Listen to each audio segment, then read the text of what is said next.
Somebody making a bit of noise. What might you use these for? Oh, those are fantastic. Aren't they great? If they're mobile, they Yes. look like giant tubers. In fact, tubers is a word that was used, and they were called war tubers. You Sirens, sort of air raid warning. can see. No. Is it an overlarge hearing aid? Yes. What? Oh. Yes. Or is it the hearing enemy aircraft? It's like an ear trumpet. Wow. And you could hear enemy aircraft coming towards you. And by setting the angles, they could determine not just the distance, but the direction. If you wheel it down to Dover, you can hear them in France. That's the idea, like the sound mirrors. Chatting. They had sound mirrors as well, which were not actually made of metal, but usually of concrete. These are Japanese, as it happens. Japanese used them to detect aircraft coming in. We had nothing quite as enormous as that, but there had been things like yokes where you put them on your shoulders. There, look at that. And it's extraordinary how much they did give you a slight advantage. It looks silly, but I find myself more and more as I enter my 30s now doing doing that. Yes? You see, and then it makes a hell of a difference. Take them away, David. Take them away. Now, here I am. Hello, David. Wait, we're not yet. Hello, David. It's lovely to see you. Now try them. Now try... Sorry, what? Put them there. OK, yeah. Hello, David. Oh, shut You see? Now, Practical he's proof. misunderstanding for comic effect, but it's true that... Hello, David. Lovely to see you. Quite It does make a genuinely, difference. It genuinely makes a It difference. is, yeah. Yeah. It So makes that's... it sound different. It sounds much better. If you do it now, no, that's very disorienting. That's quite nice. When you talk yourself with them, you almost fall over. So don't talk yourself like this. Also, you look like an idiot. Yeah. I feel like I'm in front of myself. Yes. I think what's nice is it also has a nice warming effect on the ears. It's really a win-win-win-win-win-win-win, isn't it? Yes, Yeah. I find it very comforting. And also it means you can't hear all the horrible things people behind me are saying. That's true. You'd have to reverse it like that. Shut up, shut up, shut up! Oh, you bitch! Me out. Get back in the knife drawer, Mrs. Sharp. Perhaps the really clever thing is the fact that you can get the range and the elevation from the slight difference in time, like what we were saying about clocks. Our own ears receive the same sound, but at slightly different times, because one is nearer than the other. I mean, it's minuscule. It's enough for the brain to process it and know that the sound is coming from there, not from there.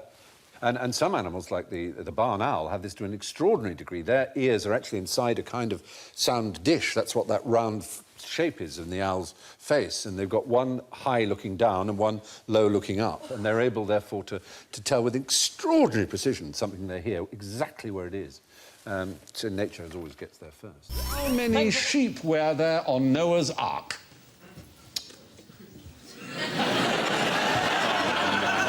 Surely. I smell a set of somebody. Hey, OK, it's a trick. None. They were floated on a raft behind the ark.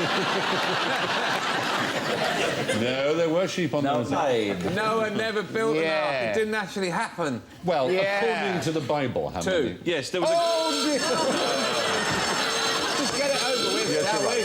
No, it's a common mistake. People haven't read the Bible much these days, but I can read to you from Genesis chapter 7. And the Lord said unto Noah, Come thou and all thy house into the ark, for thee have I seen righteous before me in this generation. Why did he talk like that? Well, he spoke Hebrew, didn't he, dear? This is a translation into English, you see. But they spoke like that when they really could speak English, Alan. I think in 500 years' time, when they hear things we've said, and perhaps even things you've said, they might go... Don't pick on me. You're quoting from a mythical being. No. I'm just reading. There were two of everyone. They went in two by two. How would you know Even that? my nephew knows Yes, that. yes. How did you know? It's the only source of information we have for Noah's Ark is the Bible. Rubbish. And this is what it says. Listen. Will you listen first and then comment? Will you agree to do that? I read it. Jane's fighting ships. Of every clean beast thou shalt take to thee by sevens the male and his female, and of beasts that are not clean by two the male and his female, of fowls of the air by sevens the male and the female, to keep seed alive upon the face of all the earth. And sheep are accounted clean beasts. Oh. So there would have been You've seven. obviously never lived with one. No, it's really according to sort of kosher law. So pigs there would not have been. Okay. Camels would have been in twos. But the clean beasts came in sevens. Maybe they could breed more and so on. Anyway, I agree with you. It's a surprise. Everybody thinks in the Bible. Animals went two by two. Exactly. Hurrah, hurrah. Except the camels, because they were filthy. Hurrah, hurrah. And then the sheep, but not the den. Then came the amoeba. 1, no 2, no 4, no 8, no 6. Fantastic.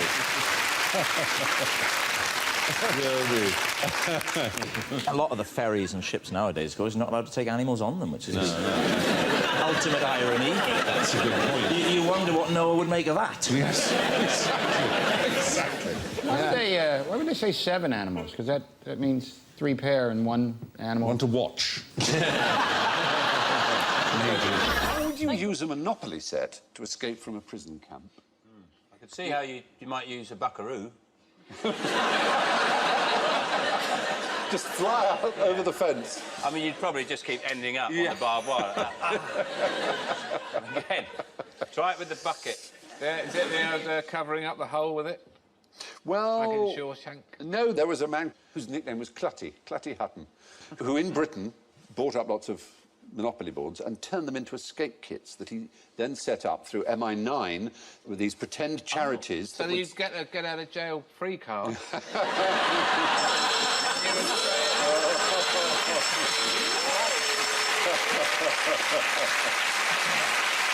That's a very good idea. It was. No, what was brilliant Cunning was the secret that hidden in the Monopoly board were incredibly useful things. File. Like a small dog, tiny hat, and a little ship.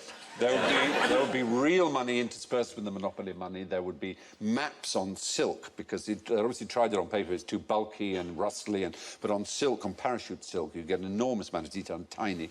That's an example of his earlier work, putting a compass in a military tunic button. The Germans got wise to this. They'd unscrew them, eat the buttons, and they'd see it. So then they reversed the thread. So when the Germans unscrewed it, they in fact tightened the button.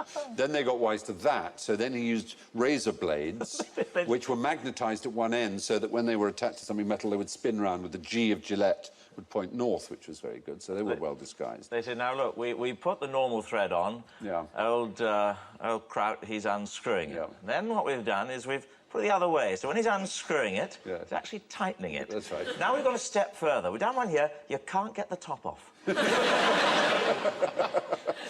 Isn't there a flaw in that, sir? Don't complicate it. Don't complicate it, Perkins. No one's going to see this bloody compass, that's for sure. Give it a try. You won't get it off. Oh, very good, sir. In many ways, it's become what I call a button. If I was the German camp commandant, I'd have made them all wear duffel coats.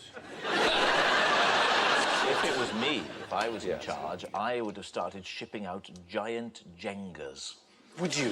Well, then you just build them up. You know the Jengas you get in pub gardens? Yes, Just massive ones, just hop over the fence. Brilliant. If only you'd been in charge then. Or snakes and ladders, but with actual ladders. Yes. And real snakes. Scare the Germans. Scare the Germans. Good British snakes who didn't like the look of a German soldier and would go up to them and go... What about if they gave them toy tanks, but really big ones? And they could turn around and go, take this, Jerry. Now, a common theme of science fiction B-movies set in the future is robot invasions.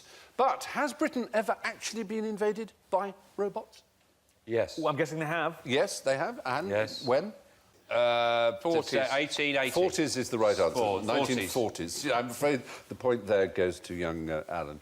But what the were these Germans. robots? The Germans. Was it the Germans? The Germans. Had to be. Oh, the yes. Doodlebug. the The airplanes. Doodlebug and the buzz bombs, the V1 Yeah. and V2. And the point is not just that we're saying they are kind of robots. They were called robots. They were called robots more than they were called doodlebugs in the 40s. In as much as they were publicly called anything, because they were more or less banned to be discussed. The British authorities were terrified of letting the Germans know how successful or otherwise the V1 Tell and you what, V2 when the bombs V2 were. landed on Chingford Plain, it was quite widely discussed. Oh, it would be. But the point is not in the newspapers. Of course, you ask, has Britain been invaded by robots? If you wanted to answer that question in a satirical manner that Yes. took a swipe at modern life in Britain... Go on. You'd say, we're in the process of it now, and those robots are the bloody call centres that we have to put up with. Oh. So my answer is yes, and it's happening now. You should be a stand-up Or, comedian. Rob, on an equally satirical note, the bloody cameras that take photographs of us everywhere we go. And more cameras now in this country. Send us electronically pictures of our summonses cars. and fines. More cameras than any other time and any other country in Europe, and yet we can't catch anybody who kills somebody. Why is nobody ever murdered in front of a camera? A couple of mad old men moaning about the state of Britain.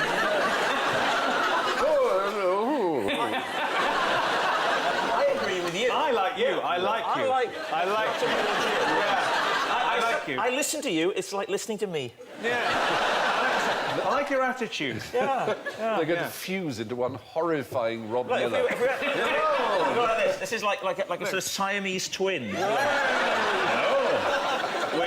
We're quite keen to have the operation, but obviously we're not sure how we get on without each other. All right. Christ.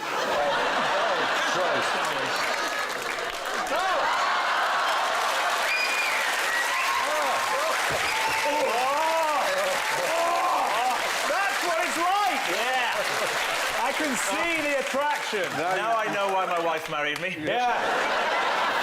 That was good. God damn! Just horrible. How does the love bomb work?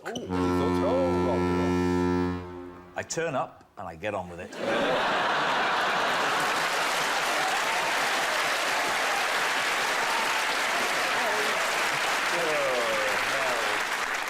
Isn't a love bomb a bottom noise that can be made whilst you're making love? You know that sometimes you're enjoying something. And then all of a sudden, you know that it's a bit awkward and you pretend you haven't heard it. Rob, can I remind you of something? I like the fact Your you father is in the audience. Just thought I'd remind you. He's up there going, that's my boy. You're putting Wales on the map, Robert. This kind of sophisticated humour, you're quite right. So, love bomb. lets off something that makes everyone feel loved up. It's like a big ecstasy bomb. Yeah, you're sort of right. In 1994, the Americans worked on the idea of a bomb that would contain an aphrodisiac. I quote of the plan here, it's been declassified 2 years ago. One distasteful but completely non-lethal example would be strong aphrodisiacs, especially if the chemical also caused homosexual behaviour. Oh, the idea was to make the troops... That's the best example we can find. Homosexual behaviour. What have you been putting in my tea, then? The idea was that that they would all start loving each other up instead of And that's fighting. why I asked you to write a limerick. So have you got a limerick for me? Any of you? I hope you have. I do. Oh, go on then. Girls first. Yeah. I carouse in a style bacchanalian, but I sleep in a way marsupalian. I like to eat cheese, but I never say please. Yes, I'm French, but I'm also Australian. Oh, that's very good. It's certainly better than the one I know about Australia. There was a young man from Australia who painted his arse like a dahlia. Tuppence a smell was all very well, but threepence a lick was a failure.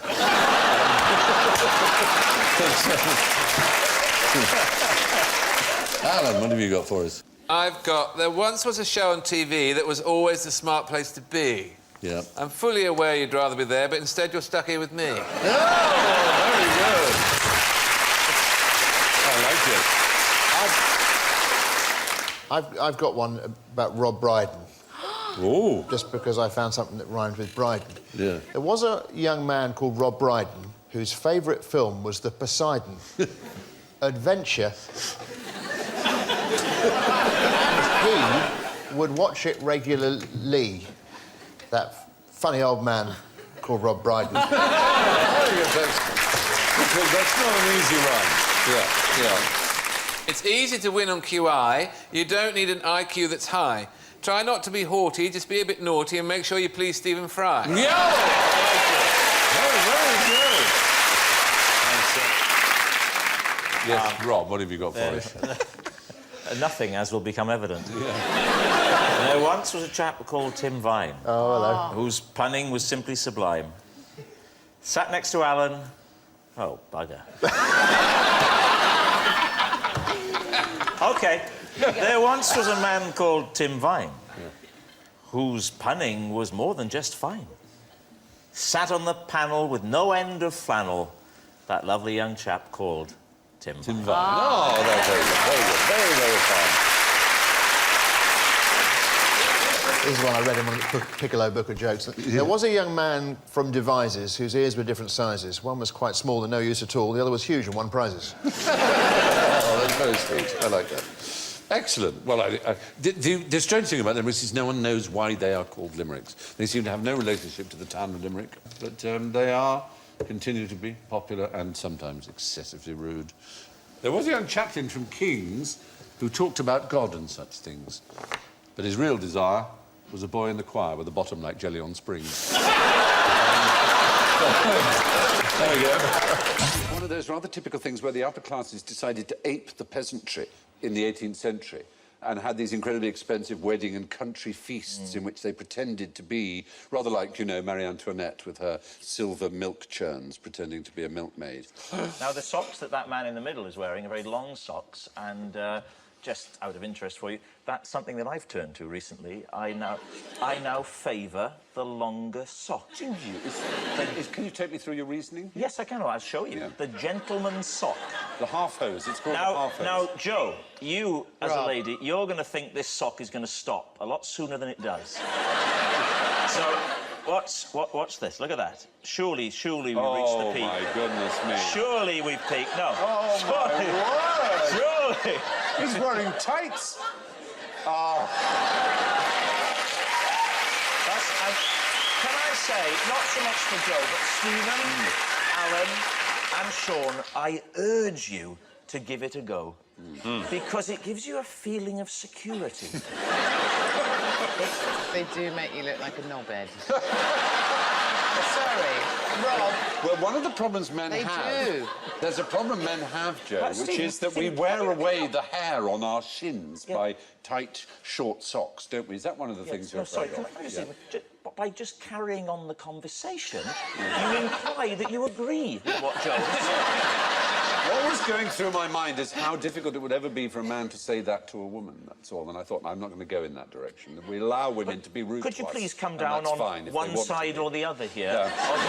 You're either with me or you're with her. It's true, but it's just as true that women make themselves look positively ridiculous occasionally. It doesn't make you look cool. Put it that way. Nobody's going to go, I'm going to get a pair of those. Well, at the risk of turning this into Ready, Steady, Cook, why don't we let the audience decide? All those who think Rob is really onto something with the gentleman's half hose, as I believe they are technically called, the long sock, the Brydon long sock, could you please shout out, long sock? Oh, it's not good. That's not good. I fear, without having to ask... There's no need to carry on. No, OK. Yeah. Can you guess what these flags mean and what the letters stand for? A, B, C, D, E. That's O, actually, and it means overboard. Oh, right. It's not just to generally express interest in something another ship has said. You know... They say something, they go... Also, if someone's fallen overboard, is there really time to put a flag up and... There's a bit of a lack of urgency. No, never mind. The flag box. Oh, God, I can never find the one I want. It's drowned by now. Overboard! And the next one is... I think that's actually N, which means no. So that after the one before is, oh, no. Absolutely. I've spilt something on these trousers. Oh, no. We've got a third one. That's a pyramid reflected in a lake. No, it's a rather sweet one. It's F, actually, and it means I'm disabled. Communicate with me. That's a rather patronising view of the disabled, though. That they have to have a flag to be communicated. I was going to speak to him, but the little fella didn't have a flag, so I didn't bother. They only wave the flag if they want you to talk to them, yes. Lord. Is there a flag we can use to say, does he take sugar? Oh, heavens. Well, there you are. You've found a whole new use. I think it's magnificent. The science of flag communication. It's more or less fallen as it is used these days, obviously, but they used it most famously when? What's the kind of famous signal that was sent in The Battle of Trafalgar. 1805, exactly. And what was that? Do you remember? Well, it's commonly quoted as, England expects every man shall do his duty, but they reckon that was a slight mistranslation. It said something slightly different. Well, actually, Nelson instructed his signal master to say, Nelson confides that every man shall do his duty. Confide meant in those days, has faith in the fact that, as it were.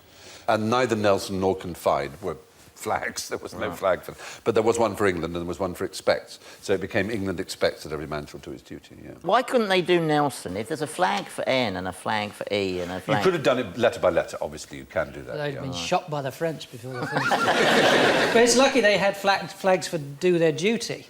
Yes. You know, if they could only use the flags they had. Yeah. Say, sorry, Nelson, we've only got go home now. It's, it's Nanny's flag for have a poo. Make sure you've done your duty. There we are.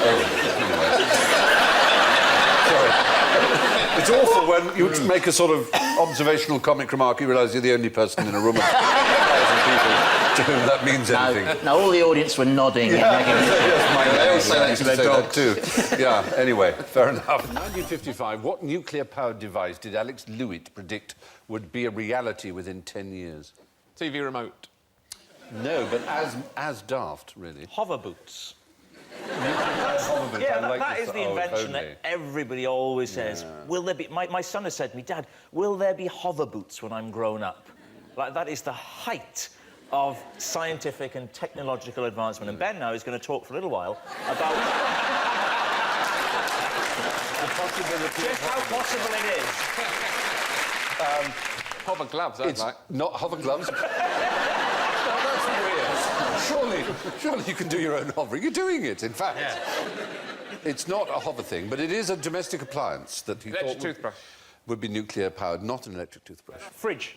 Hoover, yes, electric vacuum cleaner. Vacuum cleaner. Nuclear vacuum He honestly thought in 1955 that within 10 years there'd be a nuclear-powered They had vacuum cleaners in America in the 19th century, and they were huge, and they had to go on the back of a cart drawn by horses. I remember seeing that on a programme called QI. Yeah.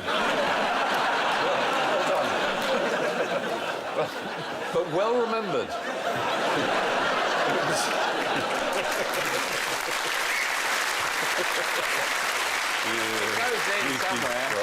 It really does, yeah.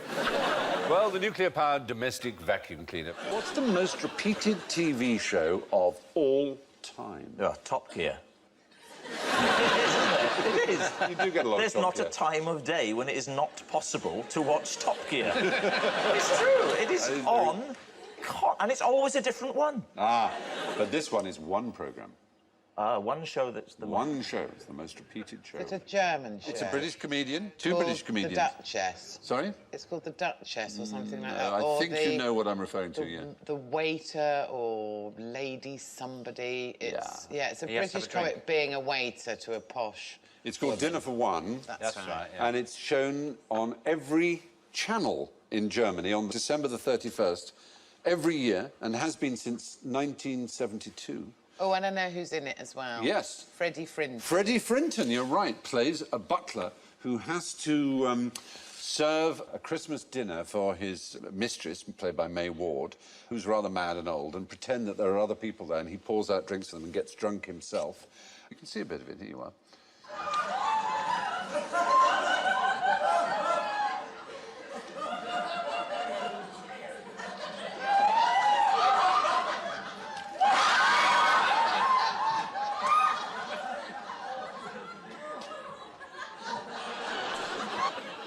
You know, all right, it's broad humour, but it was... Yeah, it's all very well in its own way, but what's going on with it every single channel, every single year? It's become a cult. It's unavoidable in Germany. They have parties for it. It's just a tradition. It was a sketch done in 1920 They used to do it, you know, on the halls and all around the other places like that. And a German TV presenter saw it in 1963 and thought it was amusing and said, come and do it on German television. So they did it on German television once, then they did it again to record it. In 1972 they showed it, and they've showed it ever since. And it's become so popular. I think, to give the Germans their credit, they laugh as much ironically at it as we would if we saw it. It's just one of those things that happens to have become an extraordinary tradition. I'm quite glad we've got the Great Escape over here. That's our tradition. If you might exactly Not on every channel. Not on every channel, I agree. It is pretty extreme. It's almost impossible to avoid. Dinner for One with Freddie Frinton. What's the best place to punch a shark? In a pub. In a pub after loads of pork scratchings when he's really dehydrated. And then you look really hard and people who aren't sharks go, don't want to mess with them. In the eye. In the eye is the right answer, yes. Yeah. A lot of people, for some reason, seem to think the nose. They may be confusing with dogs. But the eye is the best place. Or the gill. The eye or the gill. It so happens that more people in the world are bitten by New Yorkers every year than they are by sharks. But not in the water, though. I think, though, you have to take into account the relative seriousness of that event. Well, no, actually, funnily enough. 81% of victims attacked and bitten by sharks suffered minor injuries. OK, how many New Yorkers a year bite someone's leg off? I don't know, but they may well cause rabies and other hideous diseases. And certainly more people are killed in America by lavatory accidents than sharks. But what saddens me is 120 million sharks every year are killed by us human beings. For their fins? And just for their bloody fins. Just for what, sorry? Fins. Shark fins. Often the rest of the body's thrown in the water. It's a tasteless thing, a shark fin, as well. It doesn't even taste of anything. Chicken stock has to be added to it to give it flavour. But I hate sharks. Well, why would you? They're beautiful, extraordinary animals. They don't harm anybody. What, because you find them ugly? I think they're scary. They're incredibly scary. Every cell in my body, when I see that, says, it is the enemy. They've got far more reason to be scared of a human than a human Majority has of of a mammals shark. see human beings in exactly... I would say they would. Look at the miracle of their teeth. That's extraordinary. They have rows of teeth. No, listen. Their teeth go backwards. And they bite, and then they fall out, and the next one literally comes forward, they've got conveyor belt of rows of teeth going all the way back in there. But more impressive than that, Stephen, is how she's managed to do a lipstick underwater. It is right, isn't it? Very pretty and charming. Now your talk of razor-sharp teeth on a conveyor belt's making them sound quite sweet. So, anyway, a shark's nose is a shade too close to its mouth to go jabbing around there, so your best bet is to go for the gills or the eyes. Why are there no snakes in Ireland? Sorry? Oh, why are there no snakes I know in this Ireland? because There's a reason that's related to the question I've been asking. something to do with the Ice Age. Yeah, there were 20 the periods of glaciers. glaciation in Ireland. It was just coming, they were withdrawing and coming, withdrawing, all these glaciers. So there's no... snakes? You realise what you just said? Yes. Okay. You really can't help yourself, can you? I just am sorry, but... Snakes Why there was can't Catholic survive. in Ireland. Snakes can't survive with frozen ground. Anyway, we were talking about glaciers, and they're found all over the world, and they're large, and they're blue, and they have calves, but unlike the surprisingly nippy blue whale, they can't manage much more than about 60 feet a day at top speed. Now, Alan, what are you doing? Nothing.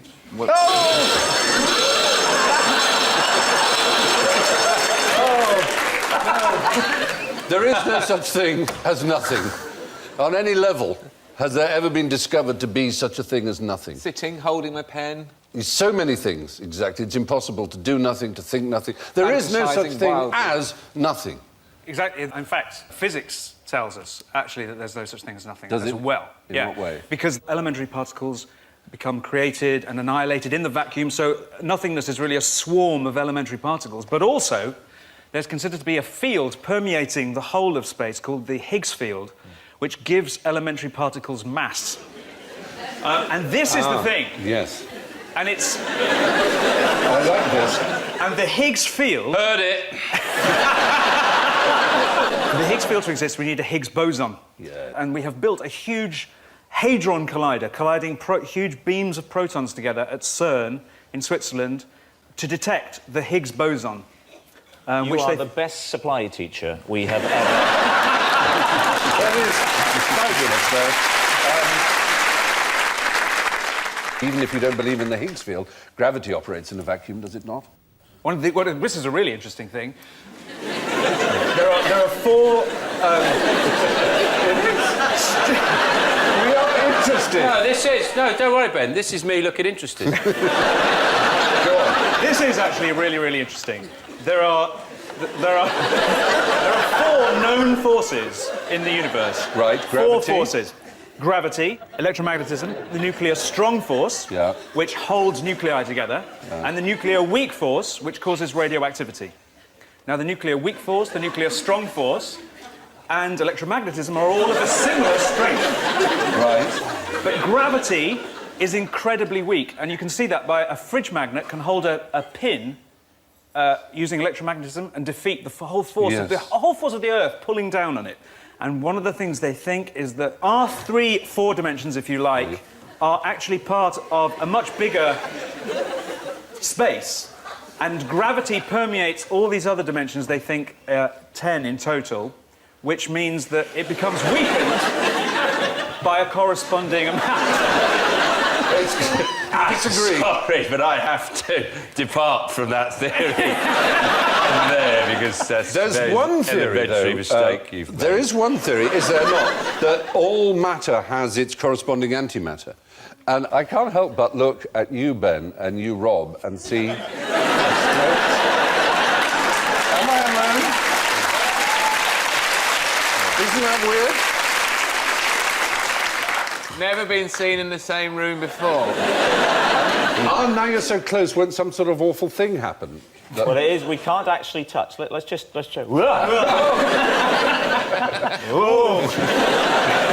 It is phenomenal. I mean, there are a lot of horse-faced people in the world. There are a lot of... Sorry. No. Rob, what's the difference between a Carlisle surprise, a reverse Canterbury pleasure, and a sheep tied to a lamppost in Cardiff? Now, this is another example of the institutionalised racism which is accepted when it's directed towards the Welsh, as it has been done. Is this a reference to the joke about what is a sheep tied to a lamppost in Cardiff? It's a leisure centre. It's also no. And you know. No. You know. No. And you know. No. What is the difference? Well, the only thing I have knowledge of is the sheep type. No, I mean, I have knowledge of Cardiff. I don't. Well, I'm not really aware what a Carlisle surprise is, other than the shock of finding yourself at Carlisle. Which would be surely more of a delight than anything else. Yes, a total delight. A reverse Canterbury. The full name is a reverse Canterbury pleasure, place double. It's an ancient English pastime. Was it Morris dance? Is it a type of Morris dance? Not Morris dancing, no. It has musical breakdance nature. It's not a dance. It's really big. It's as big a musical instrument as you could ever find. A whale. So with a whale, you just put your hand over the blowhole. The whale joined in. He's making jokes about whales.